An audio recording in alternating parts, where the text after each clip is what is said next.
സുബ്ഹാനല്ലാഹ്. ആ ഖബറിന്റെ അവസ്ഥ നിങ്ങൾക്കറിയില്ലേ? നരകം കണ്ടില്ലെങ്കിലും മശ്ശറ കണ്ടില്ലെങ്കിലും മറ്റുള്ളതൊന്നും കണ്ടില്ലെങ്കിലും ഖബറ് കണ്ടിട്ടില്ലേ?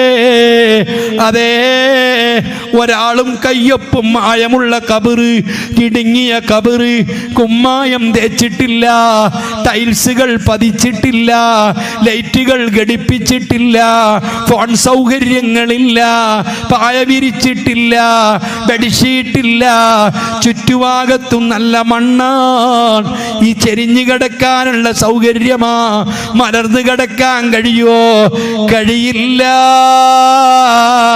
നിന്നെ ആ ഖബറിലേക്ക് അങ്ങ് താഴ്ത്തിയിട്ട് ചെരിച്ചു കിടത്തിയിട്ട് തലക്കുമീതുള്ള കെട്ടടിച്ചിട്ട് നിന്റെ കഫൻ തുണി നീക്കിയിട്ട് കവിളിന്റെ ഭാഗത്ത് നിന്ന് നീക്കിയിട്ട് ആരോ ഒരാൾ നിനക്ക് തൊട്ടാൽ വുളു മുറിയാത്തവൻ, അല്ലെങ്കിൽ പുരുഷന്മാർ ആണെങ്കിൽ പുരുഷൻ തന്നെ, ആ മയ്യത്തിന്റെ കൂടെ ഒരു ഉരുള മണ്ണുരുട്ടിയിട്ട് ആ മണ്ണ് കൃത്യമായി ചളിയാക്കിയിട്ട് നിന്റെ കവിളിന്റെ താഴെ വെച്ചിട്ട് നിന്നെ അങ്ങ് അമർത്തി വെച്ചാൽ, കവിളമർത്തി വെച്ചാൽ, നീ ഒരുപാട് സൗന്ദര്യ വസ്തുക്കൾ വാരിപ്പുരട്ടുന്ന നിന്റെ മുഖമില്ലേ?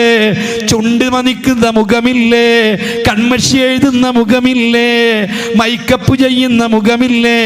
കല്യാണത്തിന്റെ ദിവസവും തലേ ദിവസവുമൊക്കെ ദിവസങ്ങളോളം മായ്ക്കാതെ, നിസ്കാരം പോലും ഇല്ലാതെ, വുളുവെടുക്കാൻ പറ്റാതെ, എടുത്താൽ തന്നെ ശരിയാകാത്ത രൂപത്തിൽ അങ്ങനത്തെ ലിപ്സ്റ്റിക് പുരട്ടിയിട്ട് നീ 20,000 50,000 ഉറുപ്പ്യ കൊടുത്തിട്ട് ബ്യൂട്ടീഷ്യനെ കൊണ്ടുവന്നിട്ട് നല്ല ഗ്രഹത്തിനെ മൈക്കപ്പ് ചെയ്ത് നിൽക്കുന്ന പെണ്ണെ, ആ കവിള് ഏതൊരു കല്യാണത്തിന് പോകുമ്പോഴും പുറത്തേക്ക് പോകുമ്പോഴും നിനക്കൊന്ന് ലിപ്സ്റ്റിക് ഇടണ്ടേ?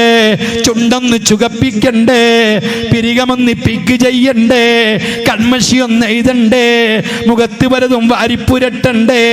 അങ്ങനെ പുരട്ടിയിട്ട് പോകുന്ന പെങ്ങളെ, നിന്നെ ഈ മണ്ണോട് ചേർത്തി വെച്ചിട്ട് അതാ മേൽഭാഗത്ത് കല്ലുകൾ വെക്കുന്നു, കല്ലുകൾ വെച്ചിട്ട് ദ്വാരങ്ങൾ അടയ്ക്കുന്നു, പ്രകൃതിയിൽ നിന്ന് കിട്ടുന്ന വെളിച്ചം പോലും തടയുന്നു. ഓരോ ചെറിയ ചെറിയ ഹോളുകൾ